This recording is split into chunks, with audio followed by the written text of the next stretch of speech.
Aí sim, começa agora mais um episódio do nosso podcast, do podcast do Instituto Sim.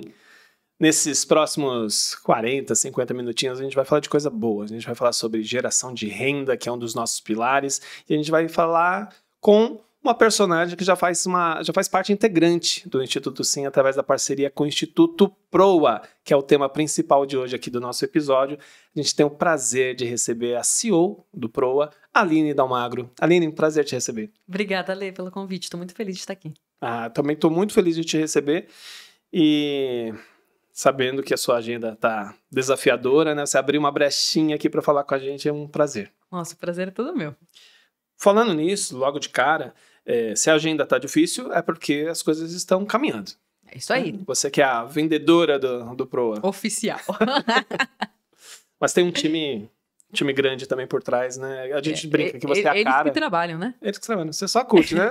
Só mostra o rostinho. Antes de falar do Proa, eu queria entender um pouquinho você. Você é a CEO do Instituto Proa já desde 2020, né? Isso. Quase 5 anos aí. Mas um passarinho me contou que você sempre teve esse sonho de ser CEO. Né? Antes mesmo, talvez, de falar, mas o que é ser CEO? Conta um pouquinho, de onde que surgiu esse sonho? Ale, e é verdade. Eu sempre tive esse sonho. Eu sou natural de uma cidade do interior de Santa Catarina, se chama Videira. Mas meus pais moravam no interior do interior, né? Então, eles moravam numa fazenda. Então, o que se esperava pra mim naquela história que eu vivia era basicamente que eu casasse com o vizinho da frente e que ali eu continuasse toda a minha vida. E eu sempre gostei muito de ler livros. Apesar de a gente ter pouco acesso naquele momento da minha vida, os livros me trouxeram outras perspectivas. Então, de repente, eu comecei a ler outras histórias, outros mundos, até porque a internet naquela época não existia, mas a gente não tinha acesso, e eu comecei a entender que existiam outras possibilidades. E aí, eu sempre percebi que eu gostava de tomar decisões. Meu pai, a gente vendia frutas, pêssego, ameixa e nectarina, e eu adorava negociar. Então, com 10, 11 anos, eu que negociava as frutas na casa dos meus pais. E eu adorava fazer isso. Eu falei, poxa, eu gosto de tomar decisões. E aí, um dia, lendo um livro, eu entendi que a pessoa que mais toma decisões é o executivo, é o diretor, é o presidente. E eu falei, é isso que eu quero fazer na minha vida. Então, acho que veio muito de um lugar desse empoderamento que me veio por meio dos livros e de algumas aptidões que eu tinha quando era criança que eu nem sabia o que era. Então, eu falava que queria ser CEO, mas eu nem sabia direito o que era isso. E aí, quando eu comecei a minha carreira, obviamente, aí eu realmente fui mais organizada para esse lugar. Acho que esse sonho de um sonho inimaginável, que era um sonho inimaginável para mim, para o meu contexto, para a minha vida, acho que me fez fazer muitas coisas. Então, eu sempre conto essa história porque apesar de não ter uma explicação tão racional, porque eu não tinha uma referência, eu não conhecia alguém que era. Acho que esse sonho que veio dos livros e dessa realidade me fez querer esse lugar. Mesmo sem saber muito bem o que era esse lugar, né? Depois que você tomou conhecimento do que era de fato, começou a conhecer pessoas, outras executivas ou executivos, alguém te inspirou? Alguém que você olhou assim, puxa, quando eu crescer quero ser igual a ela? Eu tenho uma referência que é a Sherry, que ela foi CEO do Facebook. Eu li um livro dela que se chama Faça Acontecer, que é um livro sobre mulheres na carreira de liderança. Então, acho que ela foi uma primeira referência minha, né? Uma referência internacional, não era uma pessoa que eu conhecia, porque eu demorei muito tempo para conhecer mulheres CEOs, porque não tem muito, né? Hoje em dia eu já conheço várias, mas então ela era uma inspiração bem distante, mas era uma inspiração. Então, mas a minha vontade sempre continuou sendo essa, eu quero ser tomadora de decisão, eu quero movimentar coisas. Tá. Eu quero fazer isso caminhar. Então, acho que esse lugar de referência foi sendo desenvolvido aos poucos. Se eu não comentar isso, a minha mãe vai brigar comigo, a minha família vai brigar comigo. Você falou que você é de Videira, né? E a família materna é pertinho ali, colado. Caçador. É uma grande metrópole do centro do meio oeste catarinense. Quando fala disso, até o sotaque muda, né? Mundo pequeno. Aí você falou ainda nectarina. Fazia tempo que eu não escutava essa palavra, nectarina. Não sei se todo mundo sabe o que é nectarina, né? Eu não sei mesmo, é verdade. É uma coisa bem, bem típica. Você se formou em administração, né, pela Universidade Federal de Santa Catarina. Depois, mestre em inovação e empreendedorismo pela FEA da USP. Você disse já que você veio de uma comunidade pobre do sul do Brasil, como eu conheço um pouquinho o oeste catarinense, eu consigo visualizar um pouquinho, né? Assim, eu lembro da casa da minha avó, em Rio das Antas, cidade com, sei lá, 5 mil habitantes. Aquela casa de madeira, né? Aquele fogão a lenha, Exatamente. assar o pinhão em cima ali do forno. Que delícia. Até salivei agora, lembrando do pinhão. Você trabalhou antes do Proa em várias empresas e quase que todas no setor educacional. Sim. Né? Saraiva, Somos Educação. Então, eu estou puxando um pouquinho aqui a biografia da Aline para a gente poder deixar assim, mais exposta a personagem, que eu não sabia disso aqui, eu fiquei sabendo. Você está treinando para maratona, Aline? Tô. Sério? Tô. Achei que a vida tava meio pacata. Né? Pra que dormir um pouco mais? Daqui 12 semanas. 12? Aham. Aqui... Não, vou fazer Chicago. Chicago? Mas não é a primeira. A primeira. Peraí. Deixa eu ver se eu entendi. A sua primeira maratona você já vai fazer lá em Chicago. Eu vou, né? Não, tá aí à toa, Me falaram que era plano. Mas nem São Silvestre você já correu? Não. Mas já correu... Mas a São Silvestre não é maratona. Não, sim. Mas já outras corridas já curtas fiz, você já... Meia já tô acostumada. Meia maratona já fiz algumas. Quando começou essa... Eu ia falar loucura, olha só. Mas é um pouco, eu imagino que sim. Não, eu sempre gostei de fazer, de correr, de caminhar, de andar de bike, de tênis. Então, o esporte sempre fez muito parte da minha vida. Eu realmente gosto muito. E nos últimos 3 anos, eu achei que era importante eu ter um hobby e realmente o esporte fazer parte da minha vida e da minha rotina. E aí eu comecei com tênis, só que aí o tênis você precisa ter um parceiro, você precisa ter uma quadra. Como eu viajo muito, a minha vida é viajar muito, isso era difícil. Depois eu mudei pro ciclismo. Ciclismo também tem um desafio, tem que levar bike, colocar dentro do carro, tem que ter a ciclovia, super perigoso em alguns lugares do Brasil. E eu falei, poxa, qual que é o esporte que eu vou conseguir, qual é a vida que eu levo e que eu vou continuar levando por muitos anos, que eu consigo ter um esporte que me faça bem. E aí a corrida, né, com um tênis você resolve muita coisa. Então, começou daí. Eu sou uma pessoa que eu gosto de desafios, então eu nunca tô muito satisfeita com pequenas distâncias. Inclusive, eu fiz o meu primeiro 21 em 2 meses. Então, eu fazia 5, 2 meses depois eu fiz 21. E aquilo, fui gostando, fui fazendo outras. Então, mas a corrida, ela entrou como um hobby pra minha vida, que é uma vida muito corrida, né? E pra ter um pouco de equilíbrio, pensando em saúde. E aí, claro, né, com a corrida, outros hábitos foram sendo criados. Você precisa dormir bem, você precisa gerenciar o estresse, que é o mais difícil. Você precisa se alimentar bem, você precisa fazer várias coisas. Então, hoje, a corrida ela é meu estilo de vida. Tá. É esse estilo de vida que permite que eu consiga fazer outras coisas. Mas ela entrou como um esporte para dar uma ponderação entre o trabalho e outras coisas. E aí acabou se tornando tão importante. A corrida eu acho que é uma coisa que é você com você mesma, né? Talvez seja algo necessário em alguns momentos. E ela é algo que te dá muita humildade. Humildade. Porque quando a gente cresce na carreira, né, no mundo corporativo, a gente vai acreditando que a gente sabe muita coisa. E a corrida, ela tem treinos que você faz e se dá super bem. Tem treinos que é pra ser fácil, você apanha do começo ao fim. É o dia que você tem que ir mesmo você estando com dor. No dia que você não quer, que você tá triste. Então, eu acho que ela te dá muita humildade, assim. Ela te ensina alguns valores da vida, sabe? Como você... Ela é além do... Quando a gente começa a correr, parece que, quero correr pra ser saudável, pra ficar dentro do peso, né? Qualquer coisa assim.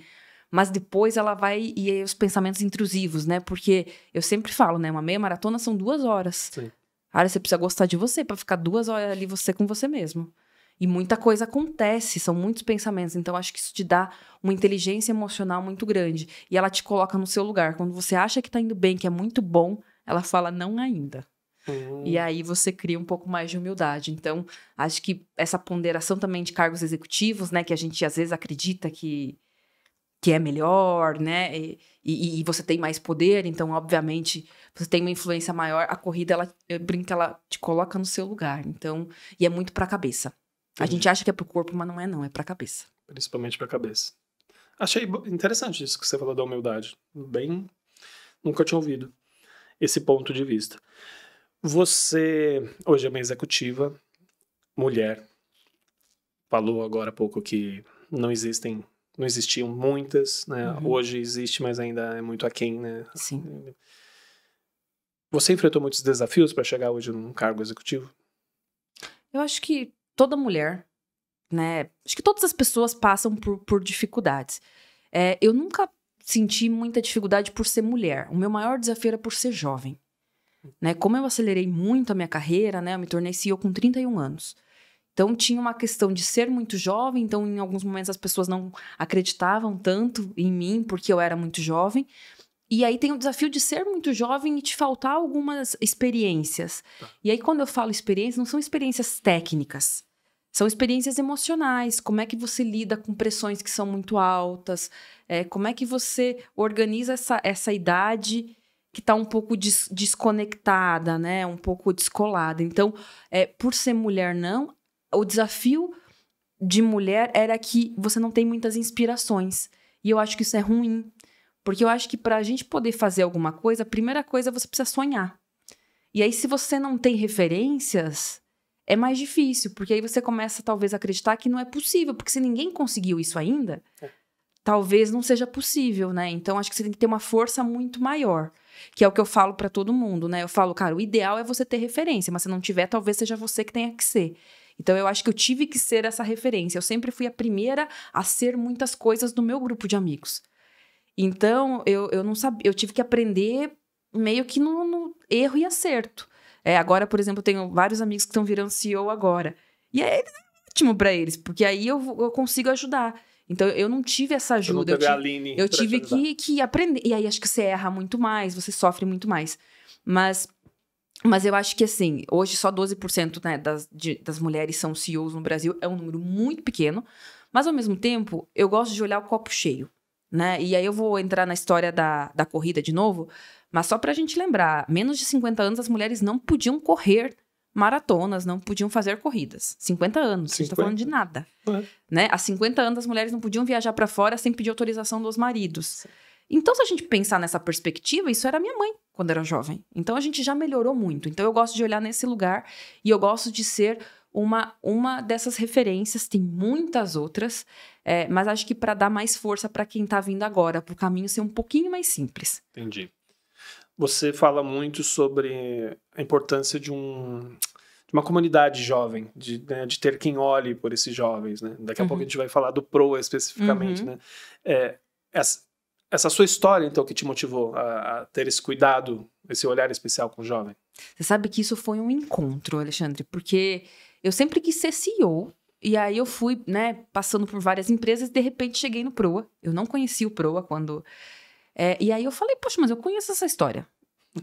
Essa história é a história que eu passei. Então, quando eu comecei o trabalho no PROA, eu não tinha essa consciência, hoje eu tenho. Né? E hoje eu tenho clareza do quanto esse começo de carreira é importante, o quanto ter referências positivas é importante e o quanto ter o passo a passo para chegar é importante também. Então, hoje eu sinto uma responsabilidade social minha, bem particular, de poder devolver um pouco para a sociedade de tudo que me foi dado. Né? Tanto na Universidade Federal, eu estudei sempre em escola pública, numa faculdade federal, a USP é uma faculdade estadual, então eu não paguei pelos meus estudos.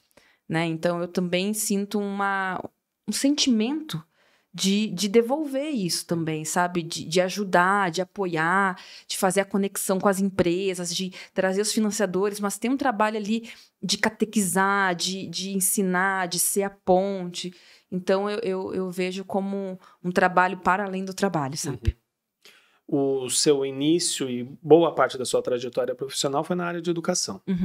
E agora você mergulhou de cabeça no terceiro setor. Como que foi essa transição? Foi pensada ou caiu de paraquedas? Não foi pensada. E eu acho que a minha entrada na educação também não foi pensada. Né? Pelo menos na minha época, quando eu fazia faculdade, você tinha 2 caminhos que eram caminhos rápidos para crescimento.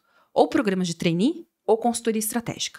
Então, quando eu terminei a minha faculdade, estava terminando, eu tentei todos os programas de trainee que estavam disponíveis. O primeiro que eu fiz e que eu passei foi da Saraiva. Então, eu entrei na Saraiva por um acaso. Né? Se eu tivesse passado, sei lá, no Ambev, em qualquer outra empresa, eu teria ido porque eu tivesse passado. Só que aí vem a conexão com os livros. Olha como os acasos vão acontecendo na vida da gente e se conectando. Aí o livro que eu fui alfabetizada era do meu primeiro emprego. oficial. E aquilo foi me apaixonando. Então, eu fui abrindo meu repertório, né? E fui construindo isso. Aí, depois disso, a Saraiva foi vendida. Então, eu fui caminhando, né? Nesse processo. E antes de vir para o PRO, eu fui para um outro instituto, que era da família do Abílio Diniz, que é o Instituto Singularidades. E eu não fiz um movimento para o terceiro setor. O meu movimento para lá foi que eles queriam escalar. E eles queriam que fosse a maior escola de formação de professores no Brasil. Eu falei, opa. Eu gosto de fazer isso, né? Eu gosto de estruturar empresas. Eu cuidava de M&A, né? Então, eu gosto de estruturar empresas, eu gosto de escalar. Então, isso me inspirava, isso me motivava a fazer coisas. E aí, eu fiz essa migração. Então, e pro PROA também. Então, nunca foi algo, eu nem sabia direito o que era o terceiro setor. Então, eu sempre falo que são acasos da vida que vão acontecendo e que vão te levando para esse lugar. E agora, 20 anos depois, eu me reconecto com a Aline lá da linha Cambuí, lá do interior de Videira. É uma coisa maluca, né? Cambuí? Linha Cambuí. Linha Cambuí. Cambuí é uma árvore. Uma árvore. E o que você tá achando dessa experiência no terceiro setor? Tô aprendendo muito, né, Ale, ainda, porque eu vim de M&A, né? Coração peludo. Então, cheguei no terceiro setor, não conhecia ninguém, não entendia muito bem. Falei, esse negócio é diferente. Acho que hoje já tô há quase 6 anos no PROA, fiquei 2 anos no Singularidades, então já são quase 10 anos, então eu já entendo melhor como funciona, e hoje eu acho que o Brasil não funciona sem o terceiro setor. Porque o terceiro setor é o maior mobilizador de soluções, porque é o que consegue operar, que consegue recurso, que consegue muitas coisas que o governo não consegue fazer, pelo tamanho, pela estrutura, pela complexidade que existe, e as empresas privadas também estão olhando para outra coisa. Então, eu acho que muitas transformações que estão sendo feitas no Brasil e que foram feitas nos últimos anos são decorrentes da importância do terceiro setor. E cada vez mais o terceiro setor está se profissionalizando, o que eu acho incrível. Então, são pessoas do mercado que estão vindo para o terceiro setor, que estão fazendo essa migração que a gente fez e estão profissionalizando isso. Então, eu acho que a gente está num momento muito especial de terceiro setor e é muito importante. Acho que o Brasil não conseguiria seguir sem o terceiro setor. Não. Acho que aquela visão romântica do terceiro setor, a ONG, o trabalho voluntário, isso faz parte de todo um ecossistema. Né? E muita gente fala que quando entra, parece que é um bichinho que pica, né? E é um mundo diferente. Né? Porque eu acho que você tem um propósito na sua cara, né? Sim. No dia a dia, porque quando você está na empresa, você faz planilha, você planeja coisas, mas a gente vê a transformação. Eu vejo o jovem que conseguiu um emprego que dobrou a renda da família. Sim. E que a família nunca mais vai ser pobre porque a gente tirou ele da pobreza. Isso assim, se você voltar para casa e não tá feliz com isso... Com certeza. Não tem como não se conectar. O Aron, nosso diretor, ele sempre fala que ele é pago para fazer o bem. Eu falo isso também. Ele até esses dias, quando a gente gravou sobre o Instituto Sim, ele tava o Hector, que é o CFO da Sim, falando, ele devia falar perto dele, mas meu trabalho é o trabalho dos sonhos, eu sou pago para fazer o bem. E acho que isso é um pouquinho quem permeia por esses caminhos, né, sente. E aí acho que você sente a sua responsabilidade, Sim. né? Uma coisa que eu aprendi muito no terceiro setor foi uma ampliação do meu mundo. Então, antes eu via o mundo de um jeito, hoje eu vejo o mundo de um outro jeito. Acho que muito mais ponderado, muito mais sofisticado, entendendo que eu tenho uma responsabilidade para com o mundo que eu vivo. Sim. Né? Que eu não posso fazer qualquer coisa. Então, eu acho que isso muda o jogo. Total. Muita gente tá vendo ou ouvindo a gente, o que esses dois estão falando de proa? Tem a ver com barco? O que é o proa? Né? Que coisa que é o proa? A produção tá aqui também falando, o que eles estão falando? Eu tenho certeza que o Moisés, que tá aqui com a gente, tá pensando, o que é proa? Conta para o Moisés e para todo o nosso público, o que é o Instituto Proa? O Proa é um instituto que completa esse ano 18 anos. Uau, já? 18 anos. Maior de idade. Que tem um objetivo muito claro. Ajudar jovens da escola pública a conseguirem um bom primeiro emprego. Então, a gente usa muito, né, a referência que é PROA, é mais que emprego, são futuros. Então, é isso que a gente está olhando. A gente está apoiando jovens entre 17 e 22 anos da escola pública a se prepararem para o mercado de trabalho. Então, basicamente, hoje nós temos 2 produtos no PROA, que é mesma lógica. Então, eu seleciono jovens que queiram mudar de vida por meio do emprego. Eles passam por uma formação que pode variar de 3 meses ou 6 meses, dependendo do curso que eles escolherem, e depois disso a gente faz a empregabilidade por 6 meses e acompanha por mais 3 anos. O que a gente quer com isso? Que ele consiga acessar o mercado de trabalho e ter um bom emprego. Porque a nossa premissa é, a partir do momento que um jovem ele consegue um bom primeiro emprego, ele vai mudar a família, porque ele vai ter mais renda, então ele vai gerar imposto para o governo, ele vai movimentar a economia, ele vai ser referência para os colegas, para os amigos, e assim a gente quebra o círculo da pobreza. E ele se torna protagonista. Então, ele toma as suas próprias decisões. E a proa é a proa do barco, né? Para quem não tem essa referência náutica, a proa é o que direciona, é o que dá o norte, é o que dá a visão. E o que vai mostrando os caminhos. Mas o jovem é o protagonista. Sim. Então, é basicamente isso que a gente faz. Hoje nós temos 35 mil alunos em 12 estados brasileiros, em mais de 2.500 cidades.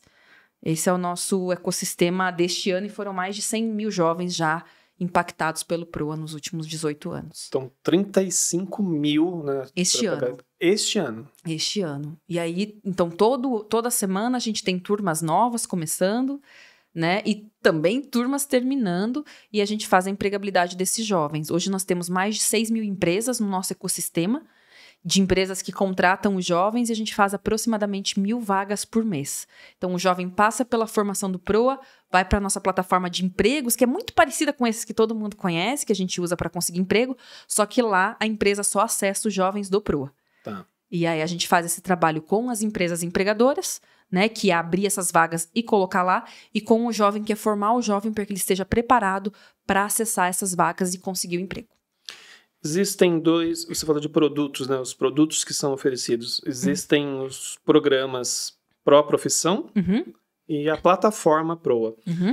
Quais que são, assim, os diferenciais desses Bom, dois o que produtos? muda basicamente é que o pró-profissão ele só acontece em São Paulo e ele é semipresencial. E eu foco em tecnologia, então a gente forma programadores. Tá. E aí ele tem uma carga horária maior. A plataforma PROA é uma formação socioemocional.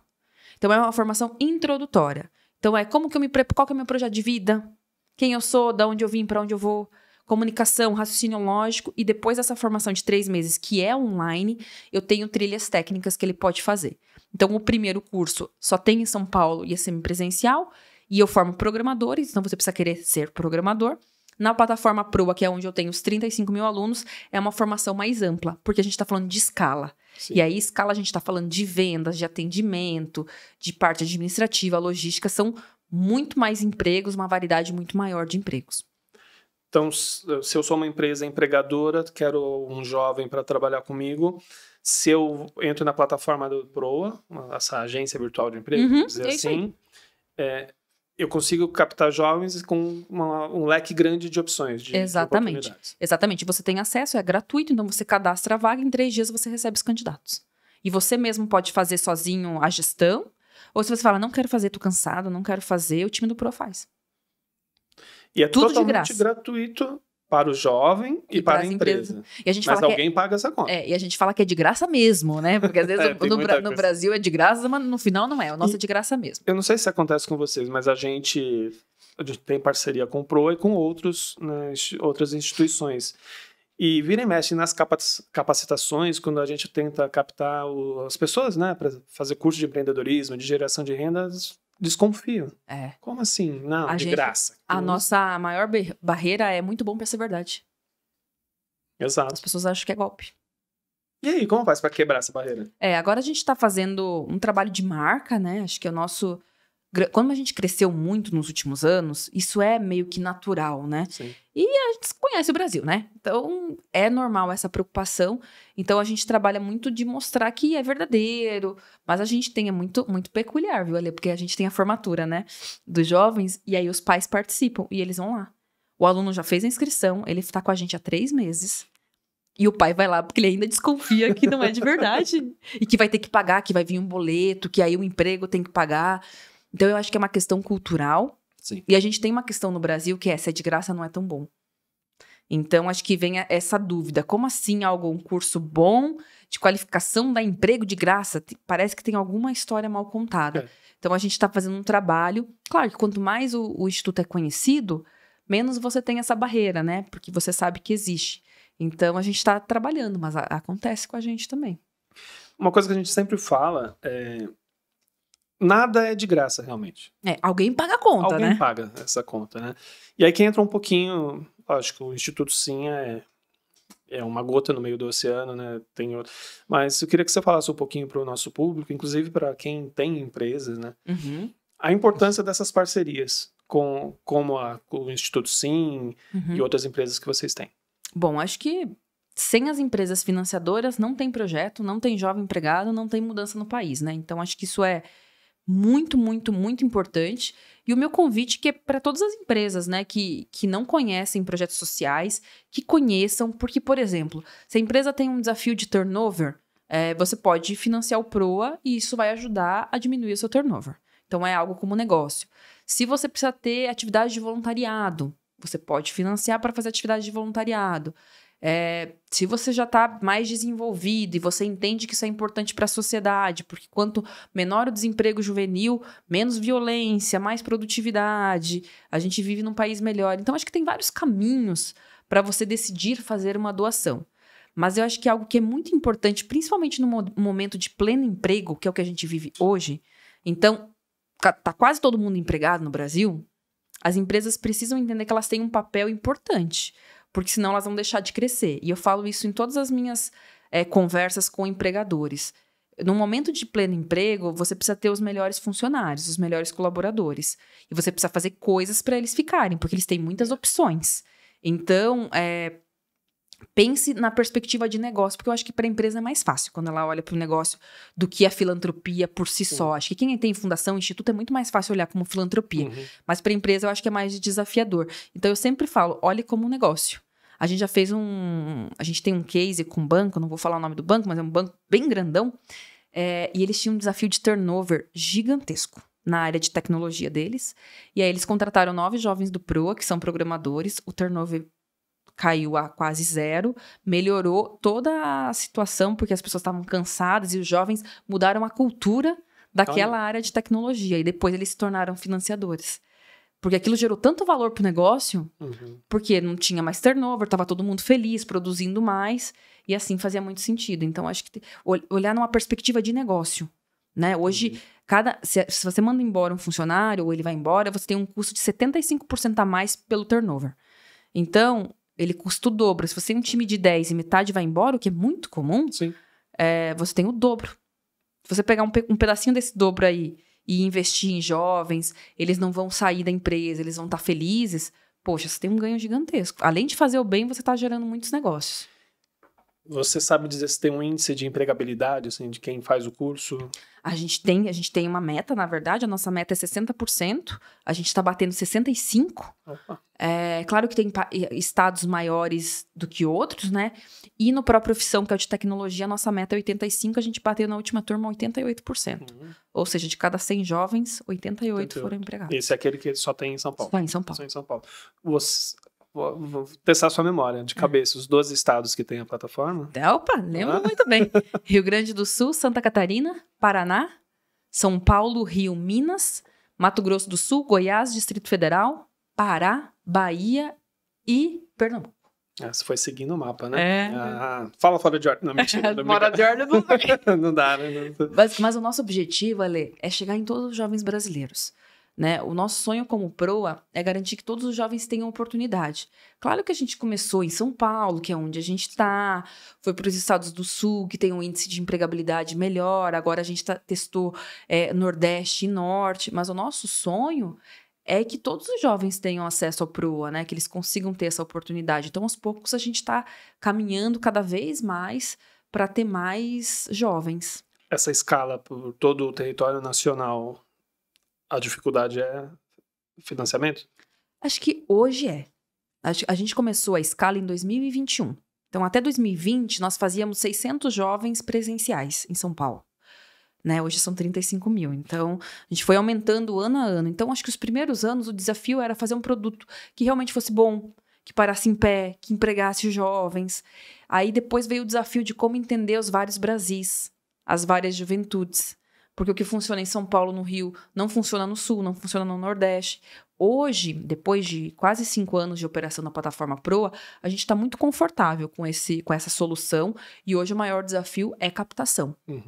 de recursos. Se a gente conseguisse captar mais recursos, a gente poderia, com bastante tranquilidade, fazer mais jovens. É legal quando a gente anda pelas ruas, principalmente na região da Paulista, tudo isso, que a gente vê um jovem com a camiseta. O manto, né? Então, e é legal, assim, com um significado mesmo, né? A pessoa olha, jovem do... E acho que dá curiosidade muita gente, né? Dá. O que é PROA? Aí vai lá, pesquisa. Pesquisa onde mesmo? Quem quer saber do PROA? Como é que faz? proa.org.br ou no nosso Instagram, Instituto PROA. Instituto PROA. Eu não sei se esses números estão certos, tá? Mas você vai me corrigir aqui, porque eu achei muito alto. Não sei. Acho que o PROA empregou mais de 13.500 jovens, com uma contribuição de 270 milhões em salários anuais. É isso mesmo? É isso aí. E esse número já tá maior, porque toda semana a gente tem uns 100 jovens a mais empregados, então é isso. Você acompanha, assim, eventualmente, um jovem, assim, histórias? Você sabe dizer, assim, se tem alguma história de um que, putz, esse aqui... Cara, eu vou em todas as formaturas, ou quase todas, agora não consigo mais ir em todas, mas eu gosto muito de ouvir as histórias, e tem uma história que é de uma aluna, que é uma história que me marca até hoje. Ela foi uma aluna do Pró-Profissão, né? E ela tem uma história de vida muito especial. Eu brinco que ela teve todos os problemas de família possível. Todos aqueles desafios? Sim. Todos. Ela teve que parar o ensino médio por questões familiares. Aí ela voltou e ela fez o Pró-Profissão, que é o nosso curso de tecnologia. E a família tinha uma renda de R$600. Eu até hoje me pergunto como pode uma família ter uma renda de R$600. Aí ela fez o nosso curso do Pró-Profissão. E ela conseguiu um emprego na Oracle, acho que todo mundo conhece, né? Uma empresa de tecnologia. E o primeiro salário dela foi um salário de R$5.000, com 18 anos. Então, nossa, ela saiu de uma renda familiar de 600 para uma renda dela de R$5.000. Mudou a vida dela e da família. Mudou a vida dela, da família, isso sem ela ter feito faculdade. Então, a história dali para frente vai ser muito diferente. Né? Então, o PROA... Porque o PROA que fez a conexão com, né, além da formação, a conexão com a empresa, a Oracle é uma das nossas financiadoras. Então, eu gosto muito dessa história porque ela fala sobre o protagonismo, né? Sobre como isso quebra o círculo da pobreza. A família dali para frente é outra perspectiva, são outros sonhos, é outra realidade. Sim. E isso se multiplica, né, em todas as histórias. Eu estava essa semana numa formatura, e aí não é uma história, mas é uma frase que me impactou muito. Chegou um aluno, ele falou, eu preciso muito falar com você. E quando o aluno chega, você não sabe muito bem o que ele vai falar, então você sempre fica assim, qual vai ser a de hoje? Ele falou, Aline, eu queria te falar uma coisa, que quando eu entrei no PRO, eu era menor de idade, e eu entrei um menino. Eu era um menino. E hoje eu saio um homem. Nossa. Isso mudou a minha vida, a minha forma de ver o mundo, de construir relações, de saber quais são os valores corretos e o que é a vida, tudo que precisa ser feito depende de mim. E agora eu sou um adulto, sou um homem e tô pronto pra essa vida. Caramba. Então, não tem como não deve ser, bater né? fundo, né? Quando você ouve um negócio desse. E era um menininho, né? Que bom, eu falei que bom que você virou um homem, né? A gente... Ano passado, e esse ano a gente está replicando um pouco diferente, mas ano passado alguns jovens do PROA foram em alguns dos empreendimentos da SIM, né, nos shoppings, no corporativo, e a gente percebia, assim, uma maturidade da grande maioria deles, assim, de conversar. O nosso CEO, o Thiago, ele é um jovem também, né, ele tem 40 anos, 41 anos. E eles chegando nele, assim, para conversar e falando de igual para igual, assim, e a gente fica olhando, assim, né, a gente que fica nos bastidores, assim, como é bonito, assim, a gente vê a maturidade de um jovem, né, e a gente tem convicção de que foi depois de um socioemocional bem feito, depois de uma trilha formativa né, muito boa, então a gente brinca lá dentro do instituto, assim, é muito bom quando a gente vê na prática, né? Que a gente recebe os relatórios, né? A gente impactou... O número é uma coisa, mas falar bonito, com o jovem é outra.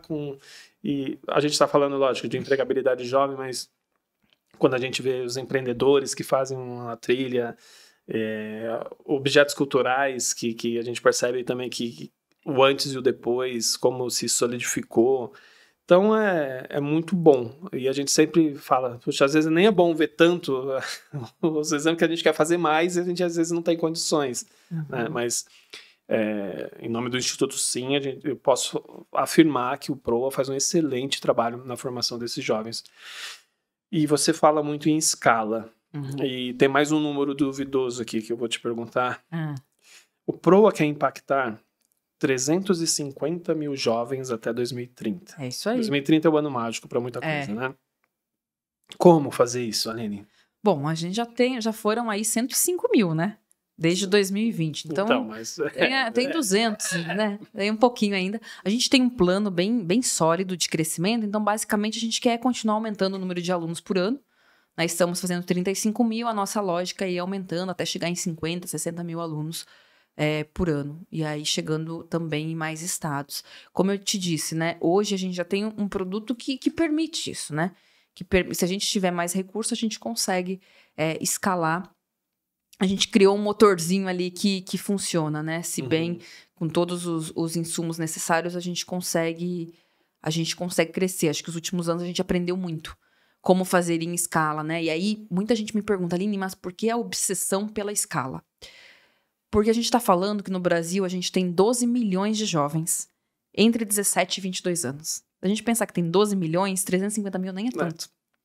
Então, é claro que é incrível fazer projetos pontuais e tem impacto, precisa ser feito.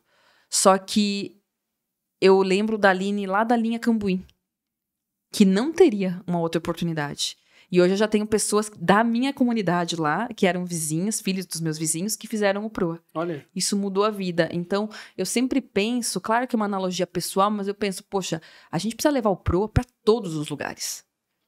Sim. Porque para dar esse sonho, essa vontade de fazer diferente. E a gente só consegue isso na escala. Então, eu olho sempre no Brasil. A gente é um país só. Então, a gente precisa pensar em todo mundo. O jovem do Pará, o jovem de Pernambuco, da Bahia, o jovem lá no interior do Mato Grosso do Sul, né? É o mesmo jovem. Sim. Com os mesmos anseios, com os mesmos medos, mas com oportunidades muito diferentes. Então, acho que o nosso papel é garantir que todos possam sonhar. Claro. Todos possam chegar. Então, apesar do 350 mil ser muito audacioso, e eu concordo que perto dos 12 milhões de jovens, ainda tem chão. Agora faz sentido esse número, que nem é tão alto assim, vocês vão conseguir fácil. Até 2028 tá... Não, até 2030. Vai dobrar, né? 2030, vamos dobrar essa meta. Não vamos dobrar a meta, não. Não é fácil. Uma dúvida que me ocorreu. Você falou que chegou no Pará. Para investir nesse jovem do Pará, são empresas do Pará ou é um fundo... Nesse é uma empresa mundial, mas que tem operação no Pará. Tá. Normalmente é assim que funciona. É empresas que atuam no estado normalmente sim. A gente também tem muitos parceiros que são institutos e fundações, então é o dinheiro mais filantrópico, mas quando o dinheiro vem de empresas, normalmente a contrapartida é que sejam nos lugares que eles têm operação. Né? Então, é o mais comum. E faz muito sentido, né? Porque é uma contrapartida social da empresa e, ao mesmo tempo, pode contratar mão de obra, né? Círculo, uma cadeia. É um grande ecossistema, né, Ale? Acho que esse é o ponto. A gente também não faz nada sozinho. Eu preciso ter o financiador, mas eu preciso ter o empregador. E o financiador também faz outras conexões, outros relacionamentos. É um grande ecossistema mesmo. Um grande ecossistema. Você costuma falar para os jovens, contar um pouco a sua trajetória para eles? Agora eu tô falando mais, né? No começo eu não falava tanto, mas agora eu entendi que faz sentido, então eu sempre trago algumas histórias e conto um pouco disso. Acho que o nosso papel no PROA, assim, o primeiro, é fazer com que o jovem acredite, né? Que ele acredite que ele possa sonhar. Sim. Então esse é o nosso primeiro papel. Então acho que essas histórias, elas ajudam e depois ajudá-lo a realizar, né? Já que agora você já consegue sonhar, como que você vai fazer o passo a passo para chegar lá? Para não ser também só um sonhador e não realizar nada e ficar frustrado. Então, o sonhar é sobre inspirar. Então, a gente precisa contar essas histórias e a gente também traz, muitos conselheiros participam muito, eles contam as histórias deles, o time também conta, porque o nosso time também é essa mesma realidade, todo mundo passou. Então, acho que todo mundo tem muitas histórias para contar, né? Então, não é só a minha é só mais uma, mas tem muitas histórias boas na perspectiva de inspirar, de fazer o movimento virar ação, né? A motivação virar ação. Como que é o nome que vocês dão aos jovens que passam pelo PROA? São proanos. Proanos. Proanos. Tem proanos no time hoje? Tem. Tem. E são maravilhosos. São muito bons. Você tem ideia de quantas pessoas trabalham no Proa? Tenho. Hoje nós temos, somando, né, todo mundo, quase 70 pessoas. Bastante. E a gente tem vários jovens do Proa, inclusive que fazem atendimento dos alunos atuais, que cuidam desses alunos, que fazem a empregabilidade desses alunos. Então isso é muito bacana. E retroalimenta, né, Lê? Porque tem uma coisa também muito interessante. Apesar da gente ser jovem, a gente já não é mais tão jovem. E o mundo mudou. Então é muito importante ter o jovem dentro do time, porque ele também traz a gente para realidades que são novas, que não aconteciam com a gente. E aí você também vai fazendo ajustes de comunicação, de conduta, porque o mundo está mudando muito rápido. Então, eu sempre falo que o que eu mais gosto é ir nos eventos para falar com os jovens. Porque eu quero também me retroalimentar do que está acontecendo, porque já não é mais a nossa bolha. Não é o que a gente vive. Então, a gente precisa estar muito conectado, porque senão se cria um produto ou um serviço ou algo que não atende ao que o jovem precisa. Já está defasado. Já está defasado. Então, você precisa ficar muito ligado. E porque tem muitos Brasis. Isso também foi uma outra descoberta. Existem muitas juventudes. Apesar do jovem ter a mesma faixa etária, dependendo da região, dependendo do sotaque, se é uma região perigosa, não perigosa, é interior, região urbana, isso muda muito. Sim. Então... Você falou que gosta de conversar muito com os jovens. Você tem noção que você deve ser exemplo para muitos jovens, principalmente para muitas jovens, pela sua trajetória, você chegou num cargo de liderança jovem, você é espelho para muita gente? Eu tenho noção e tenho muita responsabilidade com isso. Então eu tomo muito cuidado também para sempre poder falar uma palavra que apoie. Eu tenho essa noção, essa responsabilidade. Sim. Eu acho que é importante. A sede do Pro aqui em São Paulo fica localizado... A gente fica na Faria Lima. Na Faria Lima, coladinho com a gente. Coladinho com a gente. As formações são semipresenciais aqui em São Paulo. E a semipresencial fica na Lapa, né? Numa operação que a gente tem lá. E a plataforma Proa é online e a gente faz a formatura em todos os estados, nas capitais. Tá. Né? Então, claro que a gente tem jovens que são de cidades do interior. Se não é tão longe da cidade, a gente paga também o transporte para que ele participe da formatura. Mas a gente faz nas capitais, até porque 2.500 cidades não teria como a gente fazer presencial. Mas a gente faz muitos eventos online, a gente tem uma rede alumni, onde a gente constrói muitos eventos, tem muita atividade de voluntariado que ele pode participar. Então, a gente cria um ecossistema para que ele continue com a gente, né? Porque a formação é só uma parte. Claro. A formação é uma parte, depois que ele está trabalhando, a gente quer que ele continue com a gente e a gente quer que ele devolva também, sabe? Que ele ajude, que ele, quando ele abrir vaga e for um gestor e abrir vaga, que ele contrate o jovem do Proa, ou que ele fale para o amigo que o Proa é muito legal, para o amigo se inscrever. Então, mais uma vez, é um grande ecossistema. Então, a gente tem que tá em todos os lugares, Sim. né? Um deles me falou ano passado, quando eles foram lá na SIM, eu não vou lembrar bem exatamente, mas ele falou que tem tipo uma apresentação, tipo um TCC. Demodei. Isso. Como que é? Como que funciona? Cara, é a coisa mais incrível. Inclusive, aconteceu faz uma semana. É um evento onde eles apresentam o projeto de curso para uma audiência de 300 a 400 pessoas. Nossa. Então, eles têm que apresentar, então eles têm que resolver um problema. Então, vou dar, por exemplo, alguns exemplos que teve na última, né? Segurança de mulher. Uma coisa super complexa, eles criaram um aplicativo que se você sofre qualquer tipo de violência, se você tá num lugar, entrou, sei lá, num aplicativo de transporte, achou estranho, tá no ônibus, achou estranho, você cria uma mensagem, vem uma mensagem automática uma mensagem de um homem, uma voz de um homem, falando, estou indo te encontrar em 5 minutos. E aí tem regrinhas para. Então, o problema é segurança feminina, eles criaram um aplicativo para resolver esse problema. E aí, como é que você monetiza, qual que é o modelo de negócio, como é que você faz as parcerias. É muito legal. Muito legal. Que é a vida real, né? Você já tá simulando a vida real. Acho que a gente faz muito isso no Pro. A gente tá preparando o jovem para que quando ele chegue no mercado de trabalho, ele saiba o que vai acontecer. Ele não seja surpreendido. E ele esteja preparado. Inclusive, para fazer as perguntas, né? Uhum. Tudo isso a gente vai treinando eles. Com que frequência que tem o Demodei? Uma vez por semestre. É o projeto final de curso. Vamos ver se no final do ano, então, a gente... Vai ser incrível. Queremos acompanhar, por favor. O tempo tá acabando. E a gente falou bastante sobre a sua trajetória, sobre como você se desenvolveu na carreira e sobre a sua responsabilidade, né, com esses jovens. Até por conta da sua história. Então eu queria que você deixasse uma mensagem para os jovens que estão acompanhando a gente, que vão acompanhar, sobre o PROA e sobre a perspectiva de futuro, como você chegou e eles também podem. Bom, primeiro olhando para aquela câmera. Posso olhar aqui para a câmera oficial? Bom, acho que a primeira coisa que eu adoro falar é: onde você nasceu é só um ponto de partida e nada mais que isso. Partindo dessa premissa, eu sempre falo que a gente só consegue sonhar aquilo que a gente consegue enxergar. Então, o nosso papel no PROA é fazer com que os jovens enxerguem mais. Mas caso você não possa ter acesso ao PROA por inúmeros motivos, a minha sugestão é que você se inspire para poder sonhar. Porque o sonhar, ele é muito importante. O sonhar, ele faz você acordar, você pensar coisas diferentes. Depois que você sonhar, que você ter um sonho inimaginável, a partir disso começa a realizar. Então, qual que é o passo a passo para eu chegar nesse lugar? Eu gosto e eu sempre repito que o meu sonho é que os jovens sonhem sonhos inimagináveis. Inimagináveis para você, para sua comunidade, para o seu entorno, para sua família. Que você seja o primeiro a fazer essa transformação social e é que a partir disso, quando você chegar lá, você também devolva isso para a sociedade. A vida é muito curta para a gente se distrair.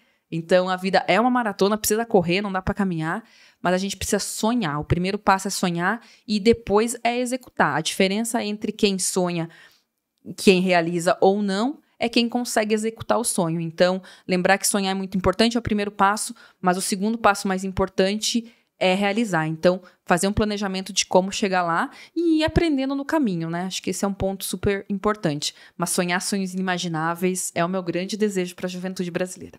Muito bom, acho que isso vai virar um corte, hein? Com certeza. Aline, foi um prazer te receber aqui. Ale, obrigada. Escutar um pouquinho sobre você, sobre a sua história e sobre esse projeto tão bonito que é o Instituto PROA, que a gente tem um prazer muito grande de fazer parte, né?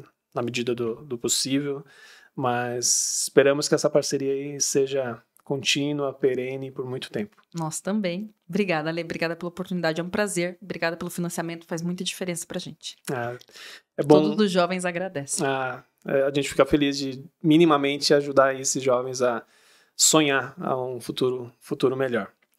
Pessoal, estamos encerrando por aqui. Foi um prazer bater mais esse papo aqui com a Aline, nossa parceira, como eu disse aí, de longa data. E em breve a gente volta com outros parceiros, com outras histórias boas para contar. E se você quiser saber mais sobre o PROA, deixa eu ver se eu tenho fácil aqui, proa.org.br, é isso mesmo? Aí. Ou então no Instagram. O nosso Instagram Instituto PROA também, a gente está no TikTok também, em todas as redes sociais.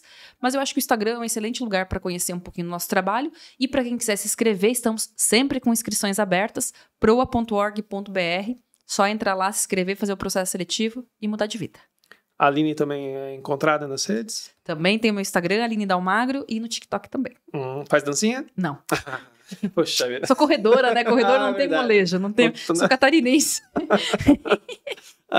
Mãe, perdoa ela não sabe o que ela tá falando. Não tem. Gente, muito obrigado por mais esse episódio, para estar aqui com a gente. Não se esqueça de compartilhar esse vídeo, de falar para os amigos, para os inimigos também, que tem coisa boa também no YouTube do Instituto Sim, nas redes sociais do Instituto Sim, tá bom?